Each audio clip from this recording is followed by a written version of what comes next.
नमस्ते दोस्तों। इस टॉपिक में हम सीखने वाले हैं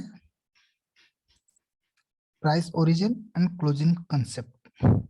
price origin and closing concept सीखने वाले हैं। शुरू करते हैं हमारा आज का टॉपिक। टॉपिक का नाम है हमारे price origin and closing concept.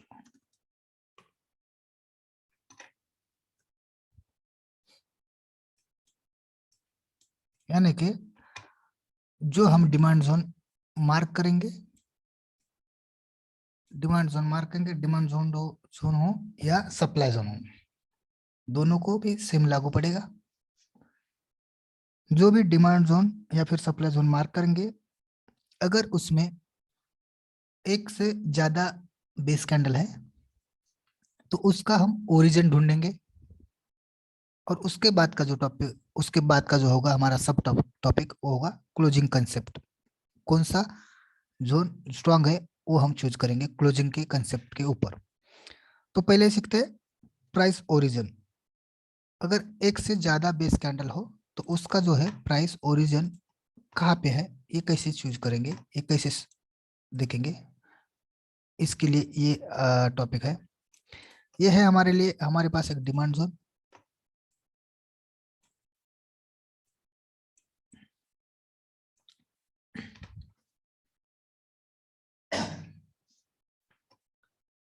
Demand zone है हमारे पास एक, जिसमें एक से ज्यादा बेस कैंडल है।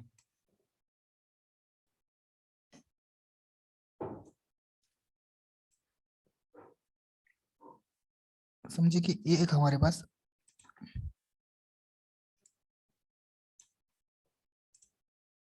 डिमांड जोन है जिसमें एक से ज्यादा बेस कैंडल्स है। इसमें अब ओरिजिन ढूंढेंगे कि कौन सा ओरिजिन है। अब हमारा जो रूल है उसमें अगर ये मार्क जोन करना है, ट्रेड सेटअप करना है, तो हमें क्या करना पड़ता है कि जो ऊपर वाली बेस कैंडल है उसके बॉडी का ऊपर वाला हिस्सा बॉडी का, उस पे प्रॉक्सिमल लाइन, और नीचे की जो भी कैंडल है उसके विक पे, यहाँ पे देखिए, यहाँ पे विक के निचले हिस्से पे एक भाग, ये हुआ हमारा जो ट्रेड सेटअप करने का तरीका। या फिर ये है हमारी प्रॉक्सिमल लाइन और ये है हमारी डिस्टल लाइन।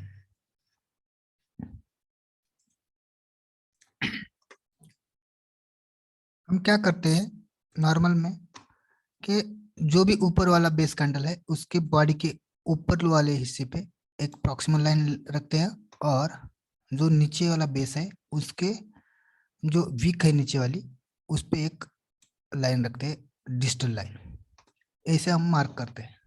लेकिन देखिए ये क्या हुआ, यहाँ पे एक से ज्यादा बेस कैंडल है, इसीलिए इसका ओरिजिन ढूंढना बहुत जरूरी होता है। नहीं तो या फिर हमारा जो एंट्री पॉइंट है, एंट्री मिस हो जाती है, नहीं तो हमारा स्टॉप लॉस हो जाता है। इसीलिए हमारे एंट्री और स्टॉप लॉस एक्यूरेट आने के लिए हमें ओरिजिन ढूंढना बहुत जरूरी है। देखिए अगर ऐसा होता है, यहाँ पे एंट्री, ये जो लाइन हमने रखी है ये एंट्री की लाइन है, इसलिए मैं इससे लिखता हूँ एंट्री।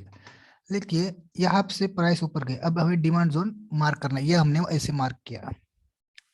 लेकिन अगर सेलिंग प्रेशर जो है, सेलिंग प्रेशर अगर कम है,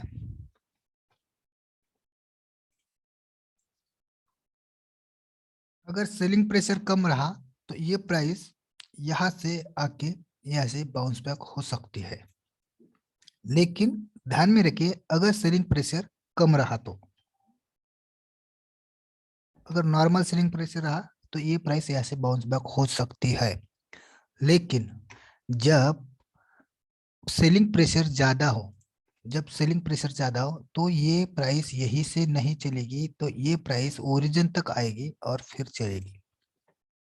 अब ये ओरिजिन कैसे रहा, देखिए क्या हुआ, इसका प्राइस एक्शन समझते हैं। इसका प्राइस एक्शन से समझेंगे पहले।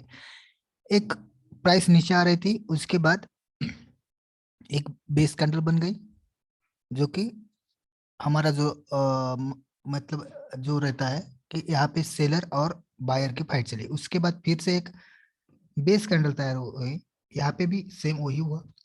उसके बाद भी बेस कैंडल तैयार फॉर्म हो गई, लेकिन वो नीचे हो गई, जो कि बाकी के दो जो है वो ऊपर थे, और उसके बाद बाउंस बैक हो गई प्राइस।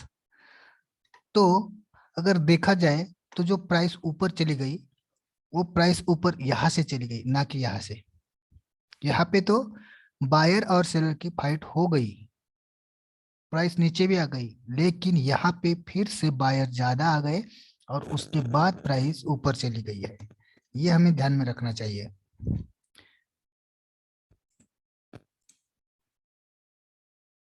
कहने का मतलब है कि प्राइस बेस कैंडल के स्वरूप में नीचे नीचे ही आ रही थी, नीचे नीचे आ रही थी, लेकिन यहाँ पे कुछ बायर आए होंगे, ऐसे बायर आए हैं जहां से ये प्राइस बाउंस बैक कर गई, यानी जो भी पेंडिंग ऑर्डर्स है इसमें भी हो गए, लेकिन वो कब, जब नॉर्मल सेलिंग प्रेशर रहेगा तब ये बाउंस बैक करेगी, यहाँ से रिटर्न हो जाएगी प्राइस।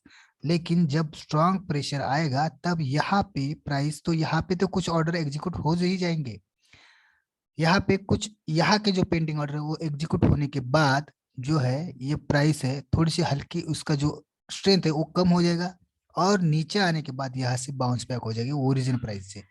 तो यहाँ का जो ओरिजिन प्राइस है, वो ओरिजिन प्राइस जो है वो यहाँ पे है, यानी ओरिजिन अगर प्राइस एक्शन है तो वो यहाँ पे है, यहाँ पे नहीं है ऊपर। नॉर्मल प्राइस से चलेगा, नॉर्मल सेलिंग प्रेशर है तो चलेगा, लेकिन अगर ज्यादा प्रेशर हो तो ये यही से चलेगा। अब यहाँ पे आप लिखते हैं, ध्यान में रखिए, ये है ओरिजिन ऑफ डिमांड।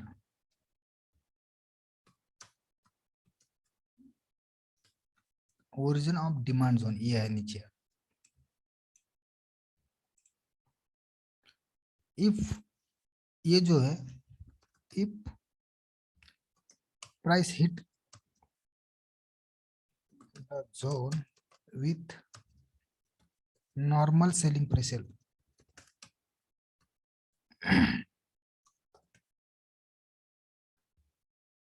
ये जो हाँ जो है, ये जो हमारा रेड वाला जो हमने लिखा है, ये अगर सेलिंग प्रेशर नॉर्मल है तभी ये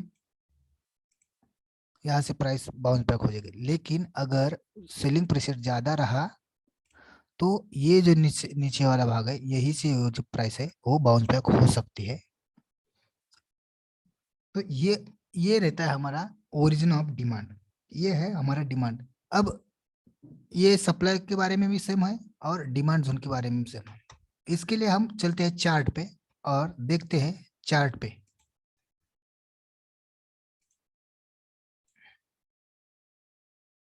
देखिए यहाँ पे एक हमारे पास डिमांड जोन है जो लेगिन, एक दो तीन चार बेस और ये लेग आउट, ये एक हमारे पास डिमांड जोन है। हम इसको मार्क करते हैं, ये देखिए कैसे चला है।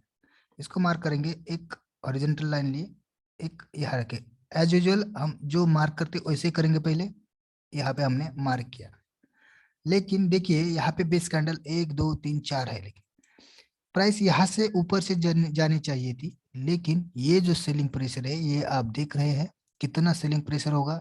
अगर ऐसी एक्साइटिंग एक्सप्लोजिव कैंडल जो सेलिंग की है अगर ऐसी बनती है तो आप सोच सकते हो तो ये सेलिंग प्रेशर कितना होगा। और ये कहाँ से आ रहा है, देखिए यहाँ से, ये जो सप्लाई जोन है ऊपर वाला बहुत ही अच्छा सप्लाई जोन है, ऊपर दे जाने वाली प्राइस नीचे आ गई, यानी आप सोच सकते हैं कि ये जो है सप्लाई जोन कितना अच्छा होगा। यहाँ से प्राइस आ रही है नीचे इतने प्रेशर के साथ इस सीमेंट में, तो सोचिए प्राइस यहाँ से नहीं जाएगी रिटर्न। हाँ, अगर नॉर्मल जो है ऐसे कैंडल के साथ या फिर ये जो कैंडल है इसके साथ अगर आती थोड़ी थोड़ी तो शायद ये यहाँ से ही चल जाता, लेकिन इतना सेलिंग प्रेशर के साथ अगर प्राइस नीचे आ रही है तो प्राइस कहाँ से चली, देखिए ये जो जोन है यहाँ पे चली। यहाँ पे एक हॉरिजॉन्टल लाइन लिखता हूँ और इसका थोड़ा मैं कलर चेंज कर देता हूँ ताकि आपको समझने में और आसान रहे। इसका मैं नीला कलर कर दिया। देखिए ये मैंने ओरिजिन का मार्क किया, तो देखिए ये प्राइस ओरिजिन में आई और वहां से बाउंस बैक हो गई। कि प्राइस यहाँ से सेलिंग प्रेशर के साथ आई, यहाँ तक आई और उसके बाद बाउंस बैक हो गई। तो ये है ओरिजिन का स्ट्रेंथ होता है। ओरिजिन अगर नॉर्मल चली गई, नॉर्मल है तो ऊपर से ही चलती है, लेकिन अगर उसमें कुछ सेलिंग प्रेशर ज्यादा आए तो वो बॉटम तक आती है। इसीलिए उसका ओरिजिन ढूंढना बहुत जरूरी होता है। अब हम दूसरा देखते हैं, एक दूसरा उदाहरण देखते हैं कि प्राइस अगर सेलिंग प्रेशर के साथ ना आए तो कैसे चल सकती है।